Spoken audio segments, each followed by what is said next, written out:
Excel Techno School, Guruvayanakere, Venur. Admission open now. ನಮ್ಮೂರೆಲ್ಲ 8 ಆಣೆ 12 ಆಣೆ ಇದ್ದಿದ್ದು.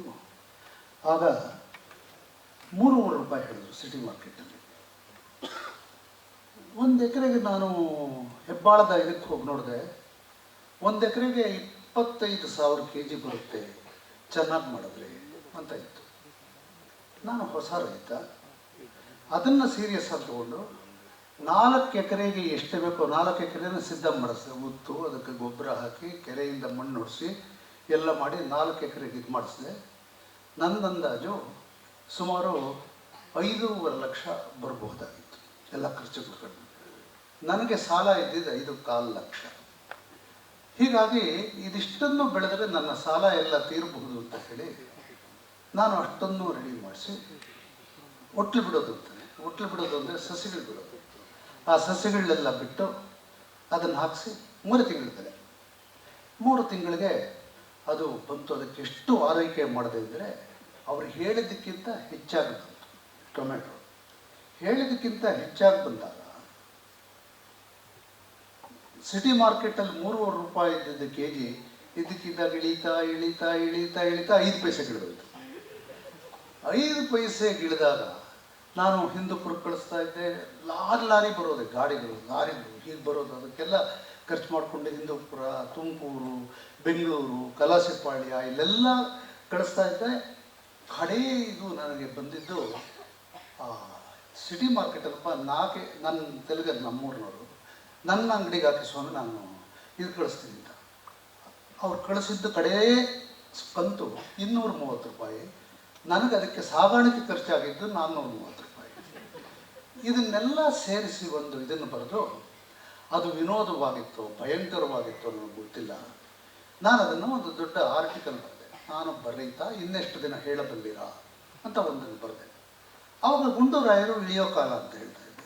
ತುಂಬ ಒಳ್ಳೆಯ ಲೇಖನಗಳನ್ನ ಗುಂಡೂರಾಯರನ್ನ ಇಳಿಸಬೇಕು ಅನ್ನೋದಂಥ ಒಂದು ಇದಿತ್ತು, ಮೂಮೆಂಟ್ ಇತ್ತು. ಕಡೆಗೆ ಗುಂಡೂರಾಯರ ಸರ್ಕಾರ ಹೋಗಿದ್ದೆ ಅದರಿಂದ ಅಂತ ಅನೇಕ ರಾಜಕಾರಣಿಗಳು, ಲಂಕೇಶ್ ಪತ್ರಿಕೆಯಿಂದ ಅಂತ ಅನೇಕರು ಹೇಳಿದರು. ಅವರು ಹೋಗಿ ಬೇರೆ ಇದು ಬಂತು, ಕಾಂಗ್ರೆಸ್ನ ಸರ್ಕಾರ ಹೋಗಿ ಬೇರೆ ಜನತಾದಳದ ಸರ್ಕಾರ ಬಂತು ಅಂತ. ಆ ಥರದ್ದಿದ್ದಾಗ ರವೀಂದ್ರ ರೇಷ್ಮೆ ಮುಂತಾದವರೆಲ್ಲ ದೊಡ್ಡ ದೊಡ್ಡ ಆರ್ಟಿಕಲ್ಗಳು ಬರೆದಿದ್ದೆ. ಅವತ್ತು ನಾನು ಕಳಿಸಿದ ದಿವಸ ಮೇಟ್ರು ಓದಿದ್ದಾರೆ. ಪ್ರತಿ ದಿವಸ ಸಂಜೆ ಅದಕ್ಕೆ ಅದು ದೊಡ್ಡ ಆರ್ಟಿಕಲ್ ನಾನು ಬರೆದಿದ್ದೆ. ಒಂದು ಮೀಟಿಂಗ್ ಅವರು ಮಾಡಿದಾಗ ನನ್ನ ಕರೆದಿದ್ರು, ಹೋಗಿದ್ದೆ. ಇದಕ್ಕೆ ಯಾಕೆ ಸೆಂಟ್ರ್ ಪೇಜ್ ಹಾಕೋಣ ಅಂತ ಇದು ಎಲ್ಲಾದರೂ ಹಾಕೋಣ. ಇದಕ್ಕೆ ಇಷ್ಟೊಂದು ಜಾಗ ಕೊಡೋದು ವೇಸ್ಟ್ ಆಗುತ್ತೆ. ಈಗ ಇನ್ನೇನು ಗುಂಡೂರಾಯರು ಇಳಿಯೋ ಟೈಮ್ ಇದು. ಈಗ ನಾವು ಇದಕ್ಕೆ ಈ ಸೀತಾರಾಮ್ ರೈತ ಆಗಿದ್ದ ಟೊಮೆಟೊ ಬೆಳೆ ಇದಕ್ಕೆ ನಾವು ಇಷ್ಟೊಂದು ಕೊಟ್ಬಿಟ್ರೆ ನಮ್ಮ ಇದು ಹೊರಟೋಗುತ್ತೆ, ಬೇಡ ಅಂತ ಲಂಕೇಶ್ ಹೇಳಿದ್ರು. ನಾನಿವತ್ತು ರೈತರು ಅಥವಾ ಪುಡಾರಿಗಳು ಮಧ್ಯೆ ಒಂದು ಇದನ್ನು ತಗೋಬೇಕಾಗಿದೆ, ಸ್ಟ್ಯಾಂಡ್ ತಗೋಬೇಕಾಗಿದೆ.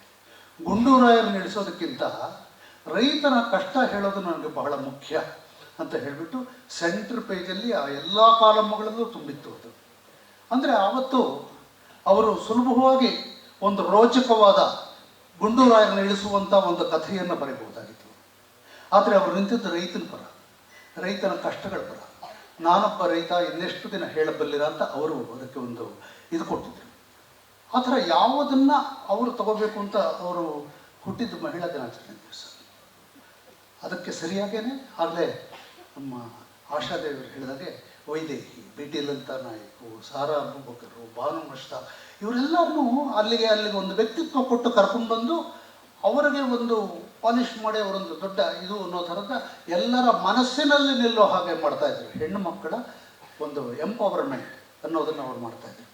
ನಾನು ಅಕಸ್ಮಾತ್ ಆ ವೇಳೆಗೆ ಕಡೆಯಲ್ಲಿ ಅವರು, ನಾನು ಧಾರಾವಾಹಿಗೆ ಹೊರಟೋದೆ, ಅವ್ರ ಪೇಪರ್ಗಳಿದ್ದರು. ನಾನು ಒಂದು ದಿವಸ ಕರೆದಾಗ ಹೋದೆ, ನೀನು ಏನೇ ಮಾಡು, ಹೆಣ್ಣು ಮಕ್ಕಳನ್ನ ಪ್ರಧಾನವಾಗಿ ಇಟ್ಟುಕೊಂಡು ನೀನು ಕಥೆಗಳನ್ನು ಮಾಡು, ಅದು ನಮ್ಮ ಮುಖ್ಯವಾದದ್ದು. ನೀನು ರೈತರನ್ನ ಇಟ್ಕೊಂಡು ಮಾಡಿದ್ರೆ ಈಗ ಯಾರೂ ನೋಡಲ್ಲ ಧಾರಾವಾಹಿಗಳನ್ನ, ಹೆಣ್ಣು ಮಕ್ಕಳನ್ನ ಪ್ರಧಾನವಾಗಿ ಇಟ್ಕೊಂಡು ನೋಡು ಅಂತ ಹೇಳಿದರು.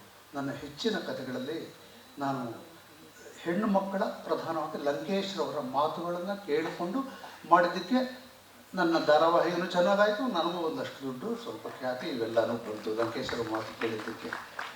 ಅದು ನನಗೆ ಪಶ್ಚಾತ್ತಾಪನೂ ಇಲ್ಲ, ಅದನ್ನು ಮಾಡಬೇಕಾಗಿತ್ತು ಅಂತ ಮತ್ತೆ ನನಗೆ ಅದನ್ನು ಕೊಟ್ಟರೆ ನಾನು ಅದನ್ನೇ ಮಾಡ್ತೀನಿ.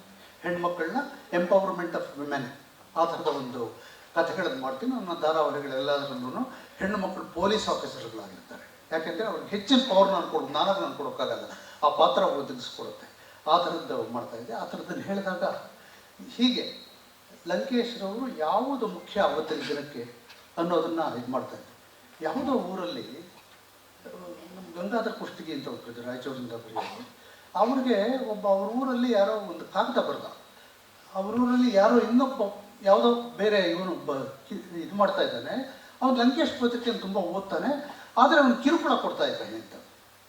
ಅವನ್ನ ಕರೆಸಿದ್ರು ಮೇಷ್ಟ್ರು. ಕಿರುಕುಳ ಕೊಡ್ತಾ ಇದ್ದೆ, ಯಾಕೆ ಕರೆಸ್ತೀಯ? ಇಲ್ಲ ಸರ್, ನಾನು ನಿಮ್ಮ ಪತ್ರಿಕೆಯನ್ನು ಓದ್ತೀನಿ, ನಾನು ಕಿರುಕುಳ ಕೊಡಲ್ಲ. ಆಮೇಲೆ ಇವರು ಇನ್ನೊಬ್ಬರನ್ನ ಬಿಟ್ಟು ಅಲ್ಲಿ ತಿಳ್ಕೊಂಡು ಅವನು ಕಿರುಕುಳ ಕೊಡ್ತಾ ಇದ್ದ. ಕಿರುಕುಳ ಕೊಡ್ತಾ ಇದ್ದರೆ 2ನೇ ದಿವಸ ಅವನು ಬಂದಿದ್ದನ್ನು ಸೇರಿಸಿ ಬರೆದು ಒಂದು ಚಿಕ್ಕ ಲೇಖನ ಬರೆದು, ಈ ಥರದ್ದನ್ನು ಮಾಡಬಾರ್ದು, ಕಿರುಕುಳ ನನಗೆ ಗೊತ್ತಿದ್ದಾರೆ ಅನ್ನೋ ಮಟ್ಟಿಗೆ ಮಾಡಬಾರ್ದು. ಒಬ್ಬ ಸಣ್ಣ ಮನುಷ್ಯ ಅದನ್ನು ಇದು ಮಾಡಿದ್ದು. ಅದನ್ನು ಕೂಡ ಮೇಷ್ಟ್ರು ಸಣ್ಣ ಮನುಷ್ಯನ ಪರವಾಗಿ ನಿಲ್ತಾ ಇದ್ದರು. ಅದು ಮೇಷ್ಟ್ರು. ಇದು ನಮ್ಮ ಬರ್ತಾದಿರಿದ್ದಾರೆ, ಬರ್ತಾದಿರಿಯಾಗ ತುಂಬ ಬರ್ತಾಯಿದ್ರು ಮೇಷ್ಟ್ರ ಆಫೀಸಿಗೆ. ನಾವೆಲ್ಲ ಬರ್ತಾಯಿದ್ವಿ. ತುಂಬ ಸಿಹಿಯಾದ ಅನುಭವಗಳು ಲಂಕೇಶ್ವರವರ ಇದ್ದಾಗ. ಅದೊಂದು ಅವರಾಗಲೇ ಹೇಳಿದ್ರು, ಎಲ್ಲವನ್ನೂ ಒಂದು ತುಂಬ ಚೆನ್ನಾಗಿ ಹೇಳಿದ್ರು. ಪತ್ರಿಕೆಯ ಇದರಲ್ಲಿ ಕಾವ್ಯದ ಸೊಬಗು ಅಂತ. ಮೇಷ್ಟ್ರೇ ಒಂದು ಕಾವ್ಯದ ಥರ ಇದ್ದೀರಿ, ಆ ಮೇಷ್ಟ್ರೇ ಒಂದು ಕಾವ್ಯದ ಥರ ಇದ್ದರು. ಅವರು ಮಾತಾಡ್ತಾ ಇದ್ದರೆ ನಮಗೊಂದು ಅನುಭಾವಿಯ ಥರ ಮತ್ತು ಒಬ್ಬ ವ್ಯವಹಾರಸ್ಥನ ಥರ ಎರಡೂ ಒಟ್ಟಿಗೆ ಅನಿಸೋದು. ಅವರನ್ನು ನೋಡ್ತಾ ಇದ್ದಾಗ, ಮೇಷ್ಟ್ರನ್ನ ನೋಡ್ತಾ ಇದ್ದಾಗ. ವ್ಯವಹಾರಸ್ಥ ಯಾಕೆಂದರೆ ದಿನನಿತ್ಯದ ಮನುಷ್ಯನ ಬಗ್ಗೆ ಅವ್ರು ತಿಳ್ಕೊಂಡಿರ್ತಾಯಿದ್ರು. ಅವ್ರು ತಿಳ್ಕೊಂಡಿದ್ದರಿಂದ ಅದರ ಬಗ್ಗೆ ಖಚಿತವಾಗಿ ಮಾತಾಡ್ತಾಯಿದ್ರು. ಅವರ ಬರೆದ ಎಲ್ಲ ನಾಟಕಗಳಲ್ಲೂ ನನಗೆ ಮುಖ್ಯವಾದ ಪಾತ್ರಗಳು ಕೊಟ್ಟಿದ್ದರು.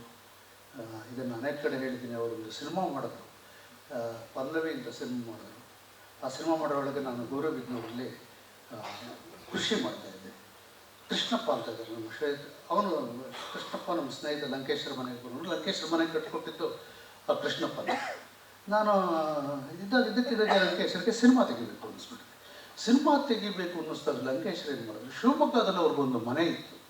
ಆ ಮನೇನ ಮಾರ್ಕೊಂಡು ಬಂದುಬಿಟ್ರು. ಒಂದು ದಿವಸಕ್ಕೆ ಬೆಳಗ್ಗೆ ಹೋಗಿ ಸಾಯಂಕಾಲದೊಳಗೆ ಮಾರ್ಕೊಂಡು ಅದೆಷ್ಟೋ ಕಮ್ಮಿ ದುಡ್ಡಿಗೆ ಬಂದುಬಿಟ್ರು.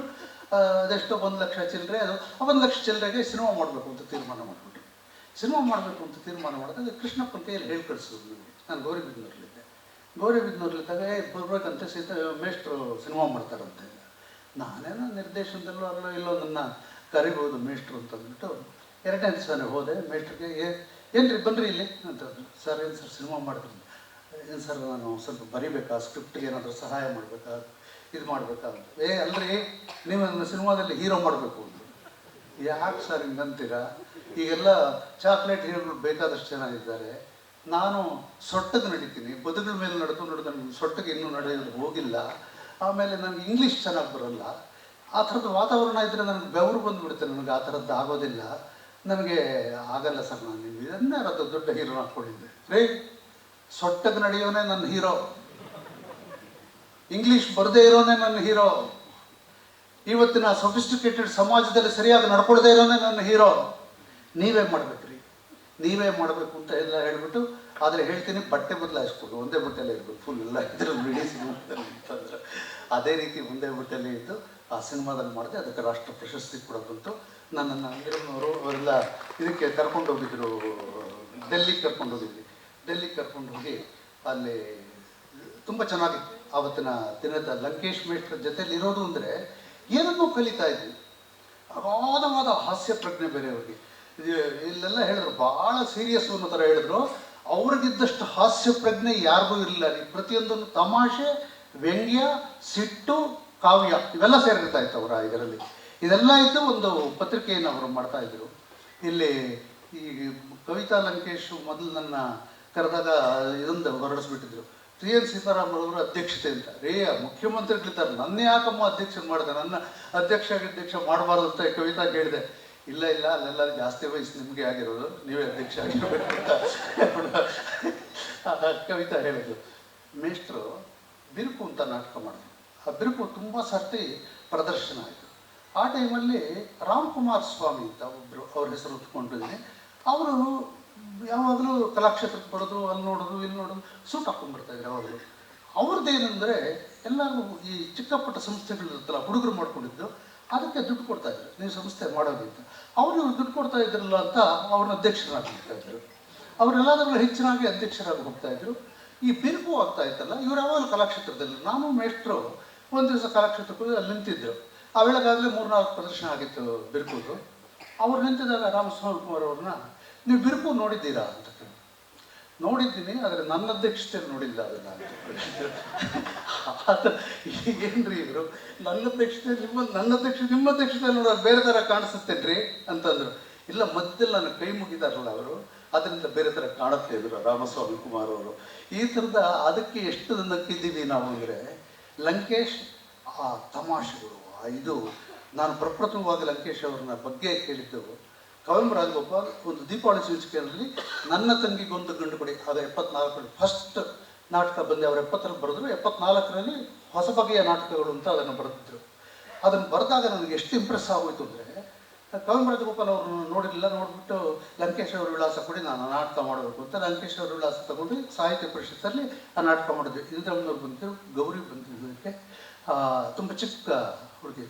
ಅಲ್ಲಿ ಈ ನನ್ನ ತಂಗಿಗೆ ಒಂದು ಗಂಡು ಕೊಡಿ, ಇದನ್ನೆಲ್ಲ ಆ ನಾಟಕಗಳನ್ನು ಆಗ ನಾವು ಮಾಡಿದ್ವಿ. ಲಂಕೇಶ್ ಅವರ ಇದನ್ನು ಆ ನಾಟಕಗಳನ್ನು ಹಾಗೆ ಮಾಡಿ ಅವರಿದರಲ್ಲೇ ಅದಾದಮೇಲೆ ಎಲ್ಲ ನಾಟಕಗಳಲ್ಲೂ ನನಗೆ ಪ್ರಮುಖವಾದ ಪಾತ್ರ ಕೊಟ್ಟಿದ್ದರಿಂದ ನಾನು ಅವರಿಗೆ ಪಾತ್ರ ಕೊಟ್ಟಿದ್ದರಿಂದ ಹೆಚ್ಚು ಕೃತಜ್ಞನಾಗಿದ್ದೇನೆ.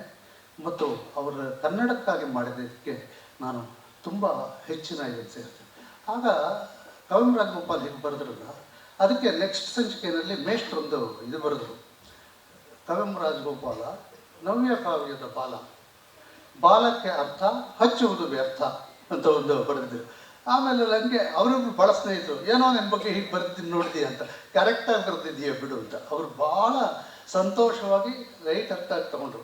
ಮೇಷ್ಟಿದ್ದ ವಾತಾವರಣ, ಇಡೀ ವಾತಾವರಣ ಆ ಥರ ಇರ್ತಾಯಿತ್ತು. ನಿಮ್ಮನ್ನು ತಮಾಷೆಯಾಗಿ ಎಬ್ಬಿಸ್ತಾ ಇದ್ರು, ನಿಮ್ಮನ್ನು ನೋಯಿಸ್ತಾ ಇದ್ರು, ವ್ಯಂಗ್ಯದಲ್ಲಿ ಮಾತಾಡ್ತಾ ಇದ್ರು, ಚುಚ್ಚುತ್ತಾ ಇದ್ರು. ನಿಮ್ಮನ್ನೇ ಇದು ಮಾಡಿಕೊಂಡು ನಾನು ತಪ್ಪು ಮಾಡಿಬಿಟ್ಟೆ ಕ್ಷಮಿಸು, ಹಾಗಲ್ಲ, ಆದರೆ ನೀನು ಹೀಗೆ ತಿದ್ದುಕೋಬೇಕು ಅಂತ ಹೇಳ್ತಾ ಇದ್ರು. ಹಾಗೆ ಒಂದು ಇದಕ್ಕೆ ಇಳಿದ್ಬಿಟ್ಟು ಮನುಷ್ಯನ ಅಂತರಂಗದ ಒಳಕ್ಕೆ ಸೇರ್ಕೊಂಡು ಬಿಟ್ಟವರು ಅವ್ರನ್ನ ಸರಿ ಮಾಡೋದು, ಇದನ್ನೆಲ್ಲ ಮಾಡ್ತಾಯಿದ್ರು. ಹಾಗೆ ರಾಜಕೀಯ ವ್ಯವಸ್ಥೆಯನ್ನು ಮಾಡಿದ್ರು. ಆಮೇಲೆ ಯಾರಾದರೂ ಏನಾದರೂ ಒಂದು ಇದು ಮಾಡಿದ್ರೆ ನಾನು ಸರಿ ಇದ್ದೀನಿ ಅನ್ನೋ ಒಂದು ರೆಫರೆನ್ಸ್ ಪಾಯಿಂಟ್ ಆಗಿರ್ತಾ ಇದ್ರು. ಲಂಕೇಶ್ ಪತ್ರಿಕೆ ಆ ಒಂದು ಸರ್ತಿ ಜಾಲಪ್ನವ್ರ ಮನೆಗೆ ಹೋಗಿದ್ದೆ ನಾನು. ಜಾಲಪ್ನ ಡಿ ಬಿ ಚಂದ್ರೇಗೌಡ ಇದ್ದರು, ಟಿ ಎನ್ ಸೀತಾರಾಮಪುರ ಲಂಕೇಶ್ ಅಂತ ಜಾಲಪ್ನವರು ಅವ್ರಿಗೆ ಹೇಳಿದ್ರು. ಯಾಕೆ ಗಾಬರಿ ಆಯ್ತಾ ಅಂದರು ಜಾಲಪ್ನವರು. ಇಲ್ಲ, ನನಗೂ ಗೊತ್ತವರು ಲಂಕೇಶ್ ಪತ್ರಿಕೆ ನಮ್ಮ ಪಕ್ಷದ ಪ್ರಣಾಳಿಕೆಯ ಥರ ಇರುತ್ತೆ ಅಂತ ಅವ್ರು ಹೇಳಿದರು. ಚಂದ್ರೇಗೌಡರು, ಆಗ ಡಿ ಬಿ ಚಂದ್ರೇಗೌಡ.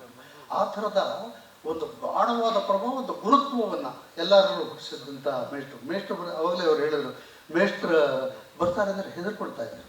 ಅವ್ರ ಕೈಯಲ್ಲಿ ಬೈಸ್ಕೊಂಡು ಅವರು ಮುಖ್ಯಮಂತ್ರಿಗಳು ಅಂತ ಆಗ್ತಾ ಇದ್ರು ಅಂತಲ್ಲ, ಮುಂಚೆನೂ ಬೈತಾ ಇದ್ರು, ಆಮೇಲೆ ಬೈತಾ ಇದ್ರು. ಆದರೆ ಅಷ್ಟೇ ಪ್ರೀತಿಯಿಂದನೂ ನೋಡ್ಕೊಳ್ತಾ ಇದ್ರು ಎಲ್ಲರೂ.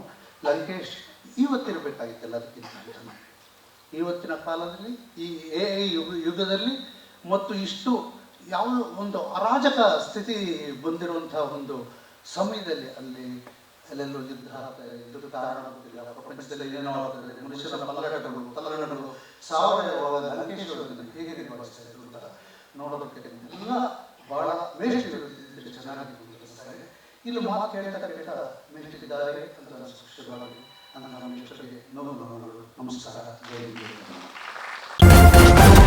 ನ್ಯೂಸ್ ಫಸ್ಟ್ ನಿರ್ಭೀತಿಯಿಂದ ನಿಮ್ಮ ಪರವಾಗಿ.